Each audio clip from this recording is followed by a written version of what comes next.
Hello, and welcome back to another episode of the Western Canon Challenge, where we are reading the entirety of the Western Literary Canon out loud. Today is an exciting day because we are on Volume 5 out of 10 volumes of the Journals of Ralph Waldo Emerson.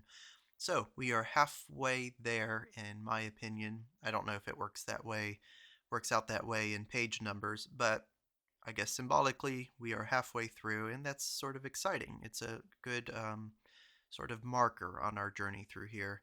And we are up to journal collection number 29. So we in volume 4, at the end of volume 4, we were also on journal collection number 29, which spans the year 1838. But this journal collection number 29 is carried on into volume 5, I guess for space reasons. But either way, we are in volume 5 and we will read all the way to the end of this year. And then I believe journal 30, if this is working in the logic that I seem to see it, journal 30 will span the year 1839 and so forth. So that seems to be the case here. However, the volumes might not reflect exactly, like in this case, that just because we're at the end of one volume doesn't mean that's the end of the year of whatever year that we happen to be reading Emerson's entries here. So, with that said, we are in the middle of the year of 1838, like I said, Sunday, July 1st, 1838. And with that said, I will go ahead and get started. In Boston Friday, and rode to Charleston, and afterward to the Cambridge bushes with George B. Emerson. A beautiful thicket like a mat of South American vegetation. Arcadian ladders did the dead vines of the smilax make. The delicate fruit the Pyrus velocis offered. The azalea was in profuse flower. The tupelo tree and the Ilex candensis I had never seen before. It seemed not June, but August or September. The pines have a growth and twisted appearance that I do not remember elsewhere. Hamulus, asper, indentatus, aurelia, nudicalis. Here the editor has added a note here that I will read. During July and the exciting events connected with the delivery of the Divinity School address and its reception, Mr. Emerson did not forget to care for the interests of his friend Carlyle in this country. See the Correspondence, Volume 1, Letters 25 and 32. Most of the commonplaces spoken in churches every Sunday respecting the Bible and the life of Christ are grossly superstitious. Would not any person unacquainted with the Bible always draw from the pulpit the impression that the New Testament unfolded a system, and in the second place that the history of the life and teachings of Jesus were greatly more copious than they are? Do let the new generation speak the truth, and let our grandfathers die. Let go, if you please, the old notions about responsibility for the souls of your parishioners, but do feel that Sunday is their only time for thought, and do not defraud them of that as miserably as two men have me today. Our time is worth too much than that we can go to church twice until you have something to announce there. If you rail at bodies of men, at institutions, and use vulgar watchwords as bank, aristocracy, agrarianism, etc., I do not believe you. I can expect no fruit. The true reformer sees that a soul is an infinite, and addresses himself to one mind. Look for a thing in its place, and you will find it, or tidings of it. The red leaf of the strawberry vines is mistaken for a berry, but go to it, and you will find a real berry close by. Read Herbert. What eggs, ellipses, acrostics, forward, backward, and across, could not his liquid genius run into, and be genius still in angelic love? And without soul, the freedom of our Unitarianism here becomes cold, barren, and odious. Never compare. God is our name for the last generalization to which we can arrive, and, of course, its sense differs today and tomorrow. But never compare your generalization with your neighbor's. Speak now, and let him hear you and go his way. Tomorrow or next year, let him speak and answer thou not. So shall you both speak truth and be of one mind. But insist on comparing your two thoughts, or insist on hearing an order of battle, and instantly you are struck with blindness, and will grope and stagger like a drunken man. We think too lowly altogether of the scholar's vocation. To be a good scholar as Englishmen are, to have as much learning as our contemporaries, to have written a successful book, satisfies us, and we say, "Now, Lord, we depart in peace." A true man will think, rather, all literature is yet to be written. I think Tennyson got his inspiration in gardens, and that in this country where there are no gardens, his musky verses could not be written. The Villa d'Este is a memorable poem in my life. There is a limit to the effect of written eloquence. It may do much, but the miracles of eloquence can only be expected from the man who thinks on his legs. He who thinks may thunder. On him the Holy Ghost may fall, and from him pass. July 2nd. The price of the picture indicates the common sense of men in regards to the chance there is for the appearance of equal genius. The chances are millions to one that no new Raphael is born today, and therefore pictures as great as the actual Raphael painted express that chance in their nominal value. But it is beautiful to see that when genius does arrive, it writes itself out in every word and deed and manner, as truly and selfsame as in its masterpiece. A leaf in the forest or a flower as a violet would be as highly prized as the Transfiguration, if they were the solitary productions of human genius, and would administer the same gratification and the same culture. July 8th. We shun to say that which shocks the religious ear of the people, and to take away titles even of false honor from Jesus. But this fear is an impotency to commend the moral sentiment. For if I can so imbibe that wisdom as to utter it well, instantly love and awe take place. The reverence for Jesus is only reverence for this, and if you can carry this home to any man's heart, instantly he feels that all is made good, and that God sits once more on the throne. But when I have as clear a sense as now that I am speaking simple truth without any bias, any foreign interest in the matter, all railing, all unwillingness to hear, all danger of injury to the conscience, dwindles and disappears. I refer now to the discourse now growing under my eye to the divinity school. July 10th. A true man can never feel rivalry. All men are ministers to him, servants to bring him materials, but none, nor all, can possibly do what he must do. He alone is privy. Nor even is he yet privy to his own secret. They can never know until he has shown them what that is. Let them mind their own. Editor's insertion here. On July 15th, Mr. Emerson delivered before the graduating class at the Divinity School in Cambridge the address which raised such a storm of dissent. Now a memorial tablet to him may be seen on the walls of the Divinity School chapel. July 16th. The object catches your eye today, and begets in you lively thought and emotion, which, perchance, arrives at expression. Tomorrow you pass the same object. It is quite indifferent. You do not see it, although once you have been religious upon it, and seen God through it, as we worship the moon with all the muses at midnight, and when the day breaks we do not even see that scanty patch of light that is fading in the west. They who have heard your poetry upon the thing are surprised at your negligence of a thing they have learned from you to respect. Tonight I saw fine trees. Trees look to me like imperfect men. It is the same soul that makes me, which by a feebler effort arrives at these graceful portraits of life. I think we all feel so. I think we all feel a certain pity in beholding a tree. Rooted there, the would-be man is beautiful, but patient and helpless. His boughs and long leaves droop and weep his strait imprisonment. Little Waldo cheers the whole house by his moving calls to the cat, to the birds, to the flies. Pussy cat, come see Watto. Little birdie, come see Watto. Fees, fees, come see Watto. His mother shows us the 2 apples that his grandfather gave him, and which he brought home in each hand, and did not begin to eat till he got nearly home. Quote, "See where the dear little angel has gnawed them. They are worth a barrel of apples that he has not touched." July 17th.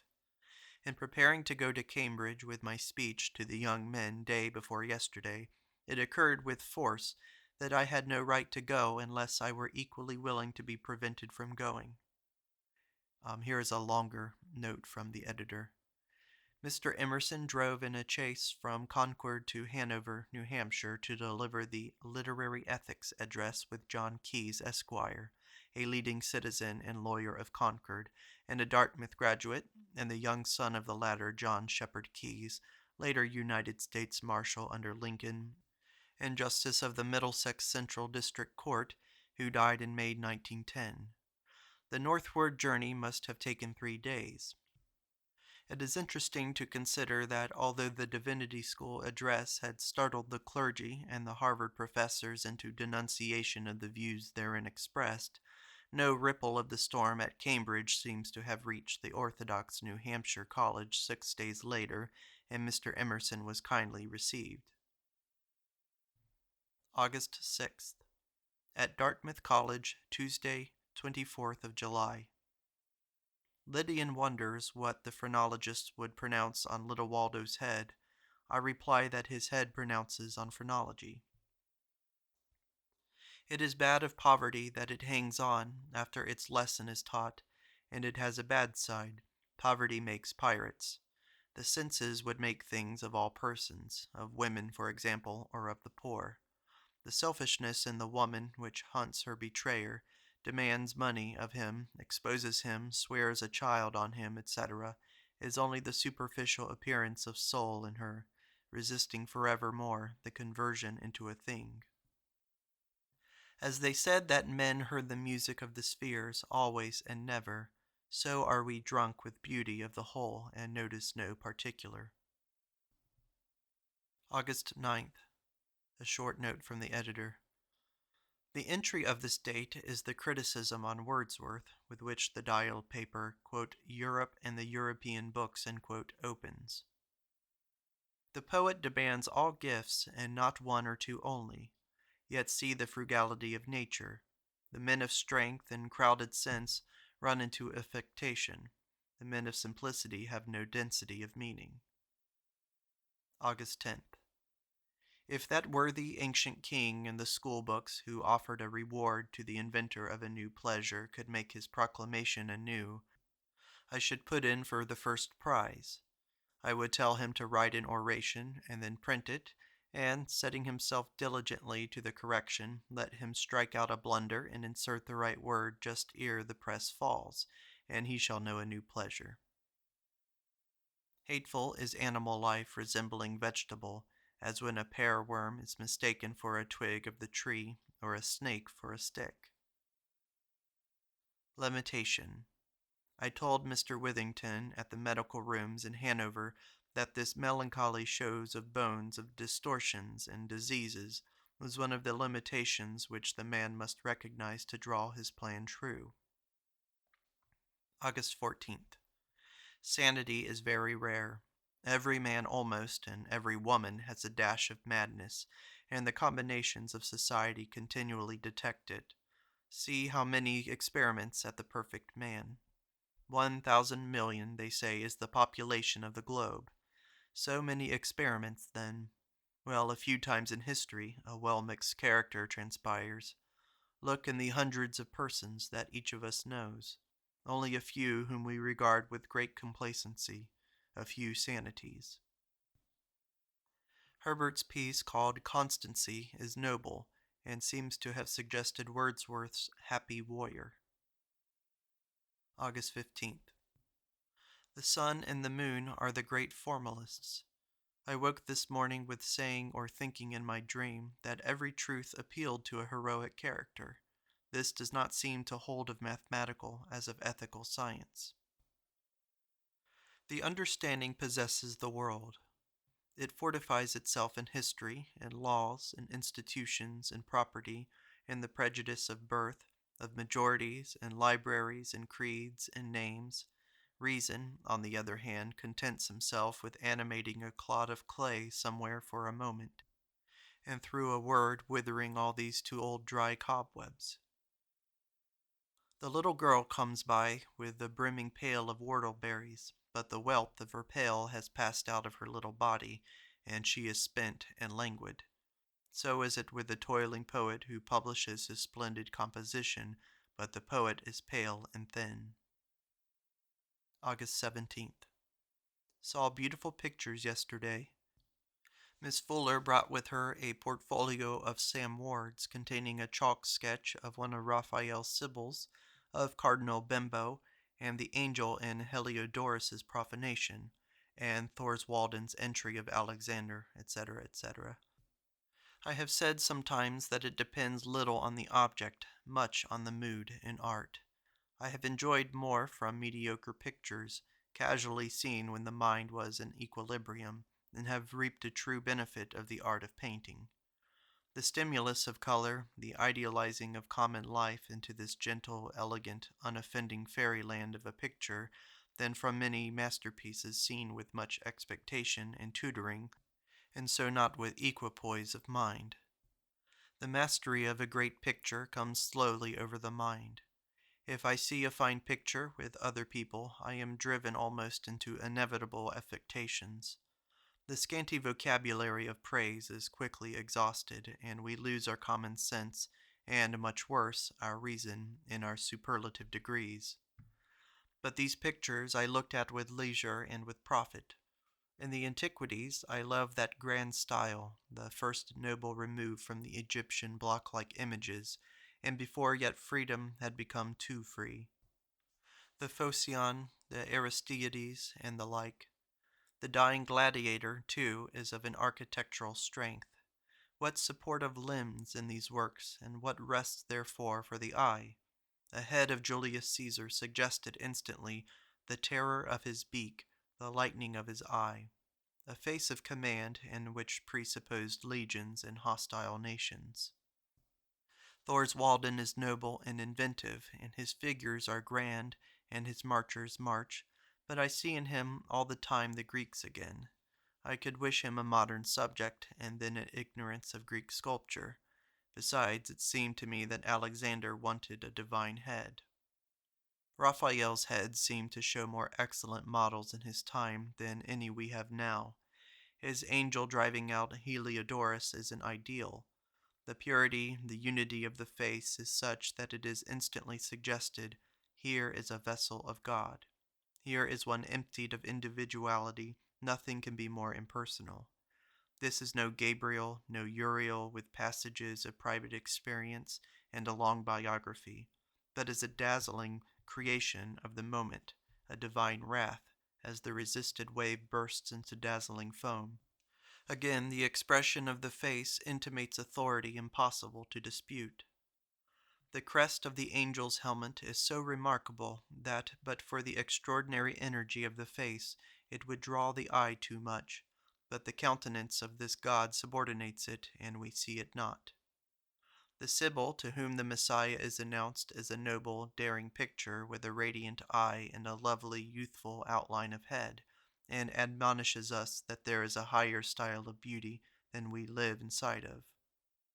The Persian Sibyl of Guercino is an intellectual beauty.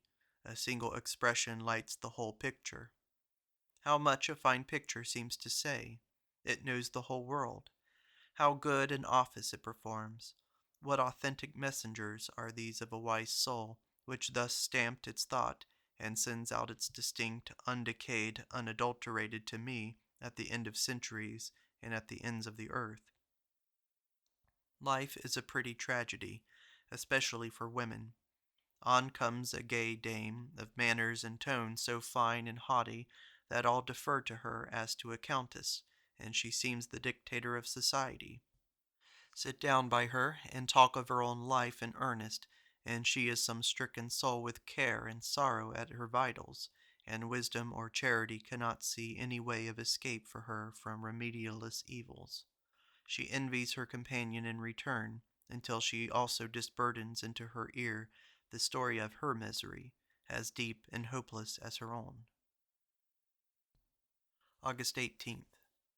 It would give me new scope to write on topics proper to this age and read discourses on Goethe, Carlyle, Wordsworth, Canova, Thurs Walden, Tennyson, O'Connell, Baring, Channing, and Webster.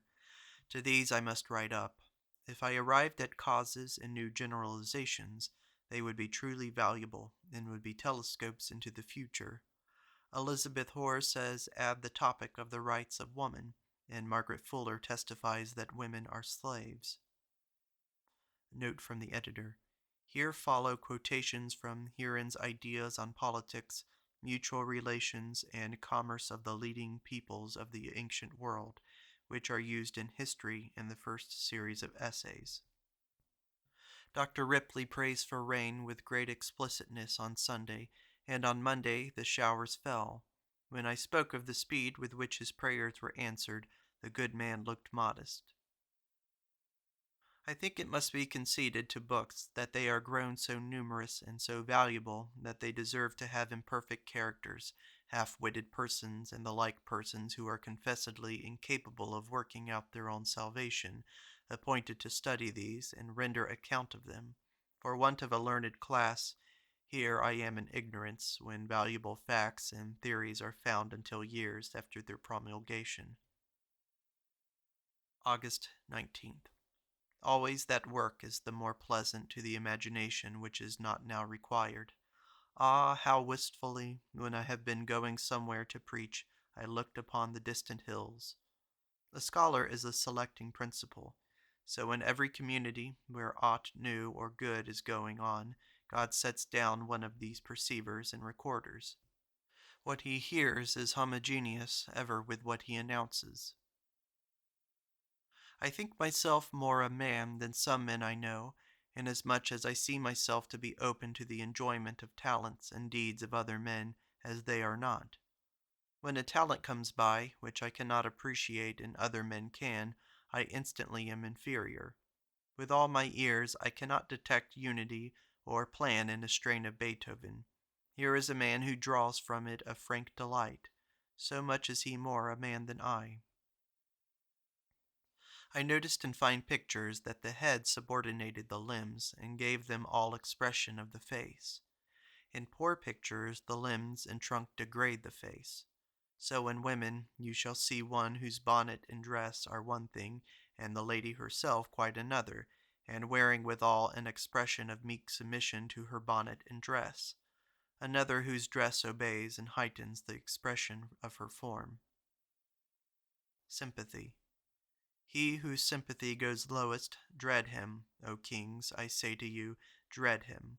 See you a man who can find pleasures everywhere, in a camp, in a barn, in a schoolhouse, in a stagecoach, in a bar-room, so that he needs no philosophy, but drops into heaven wherever he goes, because of the great range of his affinities, who is an observer of boys and admires so much the strokes of nature they deal, that he feels himself their inferior, whilst he watches them, who is an observer of girls and lacks countenance to speak to them, so warm is his interest in their well-being, who is so alive to every presence that the approbation of no porter, groom, or child is quite indifferent to him, and a man of merit is an object of so much love as to be a fear to him. See you such a man, and is he a worshipper also of truth and of virtue? Then mark him well, for the whole world converts itself into that man, and through him, as through a lens, the rays of the universe shall converge whithersoever he turns on a point. Dr. Ripley preached from the noble text, quote, Trust in the Lord with all thy heart, and lead not to thine own understanding. In all thy ways acknowledge him, and he shall direct thy paths. End quote. When he was to speak of its reasonableness, he said, Reasonableness? It is all reason. In perfect eloquence, the hearer would lose the sense of dualism, of hearing from another, would cease to distinguish between the orator and himself, would have the sense only of high activity and progress. What makers are our eyes? In yonder boat on the pond the two boys, no doubt, find prose enough. Yet to us, as we sit here on the shore, It is quite another sort of canoe, a piece of fairy timber, which the light loves and the wind and the wave, a piece of sunshine and beauty. August 21st. The address to the Divinity School is published, and they are printing the Dartmouth oration. The correction of these two pieces for the press has cost me no small labor, now nearly ended. There goes a great deal of work into a correct literary paper, though a few pages. Of course, it cannot be overseen and exhausted except by analysis as faithful as this synthesis, but negligence in the author is inexcusable. I know and will know no such thing as haste in composition. All the foregoing hours of a man's life do stretch forth a finger and a pen and inscribe their several line or word into the page he writes today. I remember the impatience Charles expressed of the frolicking youth who had finished his college oration a fortnight before the day and went about at his ease, remembering the pale boys who worked all the days and weeks of the interval between the appointment and the exhibition, and dreamed by nights of the verses and images of the day. Providence Library. It seemed to me that every library should respect the culture of a scholar and a poet. Let it not then want those books on which the English language has its teeth and bones and muscle largest and strongest, namely all the eminent books from the accession of Elizabeth to the death of Charles II, Shakespeare, Bacon, Johnson, Marlowe, Herrick, Beaumont, and Fletcher, North, Sidney, Milton, Taylor, Dryden, Cotton, the translator of Montaigne, Donne, Marvell. Not only in the masters, but in the general style of the pulpit and the history of that time, there is greater freedom, less affectation, greater emphasis, bolder figure, and homelier idiom than in books of the same classes at the present day. Bell's Bridgewater Treatise on the Hand, Davies' Elements of Chemistry, Herschel, Cudworth, Landor, Taylor's Plato. August 22nd. I decline invitations to evening parties chiefly because, besides the time spent, commonly ill, in the party, the hours preceding and succeeding the visit are lost for any solid use, as I am put out of tune for writing or reading. That makes my objection to many employments that seem trifles to a bystander, as packing a trunk or any small handiwork or correcting proof sheets, that they put me out of tune. Landor has the merit of knowing the meaning of character. I know of no modern writer who gives traits of character with more distinct knowledge than he. He has also the merits of not explaining. He writes for the immortals only. In a hothouse should be a lotus, a mandrake, a century plant, a banyan, a papyrus. The great difference between educated men is that one class acknowledge an ideal standard and the other class do not. We demand of an intellectual man, be his defects what they may, and his practice what it may, faith in the possible improvement of man. August 25th. What is more alive among works of art than our plain old wooden church, built a century and a quarter ago with the ancient New England spire? I pass it at night and stand and listen to the beats of the clock, like heartbeats, not sounding, as Elizabeth Hoar well observed, so much like tickings as like a step. It is the step of time. You catch the sound first by looking up at the clock face, and then you see this wooden tower rising thus alone, but stable and aged, towards the midnight stars. It has affiance and privilege with them.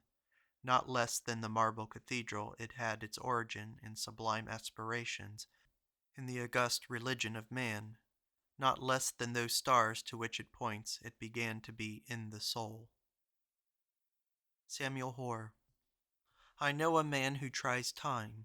The expression of his face is that of a patient judge who has nowise made up his opinion, who fears nothing and even hopes nothing, but puts nature on its merits. He will hear the case out and then decide. The manners of society indicate every hour the consciousness of one's soul. Put 3 or 4 educated people together who have not seen each other for years, and perhaps they shall be unable to converse aloud without force. Each predicts the opinion of the other, so that talking becomes tedious. All know what each would say. Why should I officiously and emphatically offer a pail of water to my neighbor Minot? He has a well of his own that sucks the same springs at the same level that mine does. Why should I drum on his tympanum with my words to convey thoughts to which he has access equally with me? How expressive is form! I see by night the shadow of a poor woman against a window curtain that instantly tells a story of so much meekness, affection, and labor as almost to draw tears. Almost every woman described to you by a woman presents a tragic idea and not an idea of well-being. One most deserving person, whom I commiserated last night with my friends, has such peculiar and unfortunate habits of conversation that she can say nothing agreeable to me. Say what she will, rare and accomplished person that she is, I hear her never, but only wait until she is done. I think with a profound pity of her family. Were she as my sister, I should sail for Australia, and put the earth's diameter between us. Note from the editor. Here follow long quotations from Herein on the architecture of Egypt, its might, its dignity, and repose, of which one is given below. Many are on the Ethiopians. Quote, Since our acquaintance with these wonders wrought in the highest style of perfection, we feel convinced that so just and noble a taste could never have been formed under the rod of tyrants, but that there must have been a period, and indeed a long one, however different the form of government from ours, during which the mind could unfold its faculties freely and undisturbed, and could soar to a height in certain points never attained by another. The whole history of the Negro is tragedy. By what accursed violation did they first exist that they should suffer always? I think they are more pitiable when rich than when poor. Of what use are riches to them? They never go out without being insulted. Yesterday I saw a family of Negroes riding in a coach. How pathetic. The Negro has been from the earliest times an article of luxury. It is very fit that man should build good houses. Such an irritable, susceptible, invalid, beauty-loving creature as he is should not dwell in a pen. His understanding, his eye, his hand are fitly employed on Persian terraces, Egyptian temples, and European palaces. The wise man will prize and obtain the luxuries of Bath, of ventilated houses, of gardens, of clean linen, of digestible meats and drinks, and thereon will spend time and money, and not on fine clothes, equipage, and rich living. Is not thought freer and fairer in a house with apartments than admit of easy solitude, than in a foul room where all miscellaneous persons are thrown together, cheek by jowl, heads and points? I look upon the stately architecture of Persia and of Egypt as a real part of the human heaven, as much as a poem or a charity. Justice can be administered on a heath, and God can be worshipped in a barn. It is, nevertheless, fit that justice should be administered in a stately hall, open to the sun and air and to nations, and that God should be honored in temples whose proportion and decoration harmonize rather with the works of nature than with the sheds we build for the domestic animals. It is a comfort to me, who neither build nor see built, that Egypt builded. It was done by the family, and I had as lief my brother did it as I. Is it great? Then the task that falls to me in the division of labor may be greatly done as well. How charming is the ignorance of children. August 27th. A good subject for a sermon would be the doctrine of benefits. Benefit is the end of nature. Benefit is done to all, by good and bad, voluntarily and involuntarily. Air, water, sun and moon, stone, plant, animal, man, devil, disease, poison, war, vice, all serve. But man is a voluntary benefactor. The meaning of good and bad, of better and worse, is simply helping or hurting. He is great who confers the most benefits. He is base, and that is the one base thing in the universe, to receive favors and render none. In the order of nature, we cannot render benefits to those from whom we receive them, or only seldom. But the benefits we receive must be rendered again line for line, deed for deed to somebody. There is history somewhere worth knowing, as, for example, whence came the Negro? Who were those primeval artists that in each nation converted mountains of earth or stone into forms of architecture or sculpture? What is the genealogy of languages? And when and what is the genesis of man? Quote, a man and his wife, says Menu, constitute but one person. A perfect man consists of himself, his wife, and his son. August 28th. It is very grateful to my feelings to go into a Roman cathedral, yet I look as my countrymen do at the Roman priesthood. It is very grateful to me to go into an English church and hear the liturgy read, yet nothing would induce me to be the English priest. I find an unpleasant dilemma in this nearer home. I dislike to be a clergyman and refuse to be one. Yet how rich a music would be to me a holy clergyman in my town. It seems to me he cannot be a man, quite and whole. Yet how plain is the need of one, and how high, yes, highest is the function. Here is division of labor that I like not. A man must sacrifice his manhood for the social good. Something is wrong, I see not what. August 31st. Yesterday had Phi Beta Kappa anniversary. Steady, steady, I am convinced that if a man will be a true scholar, he shall have perfect freedom. The young people and the mature hint at odium and aversion of faces to be presently encountered in society. I say no, I fear it not. No scholar need fear it. For if it be true that he is merely an observer, a dispassionate reporter, no partisan, a singer merely for the love of music, his is a position of perfect immunity. To him no disgusts can attach. He is invulnerable.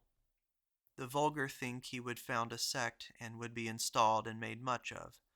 He knows better, and much prefers his melons and his woods.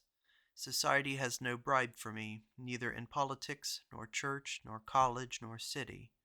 My resources are far from exhausted. If they will not hear me lecture, I shall have leisure for my book which wants me. Besides, it is an universal maxim, worthy of all acceptation, that a man may have that allowance which he takes. Take the place and attitude to which you see your unquestionable right, and all men acquiesce. Who are these murmurers, these haters, these revilers? Men of no knowledge and therefore no stability. The scholar, on the contrary, is sure of his point, is fast rooted, and can securely predict the hour when all this roaring multitude shall roar for him.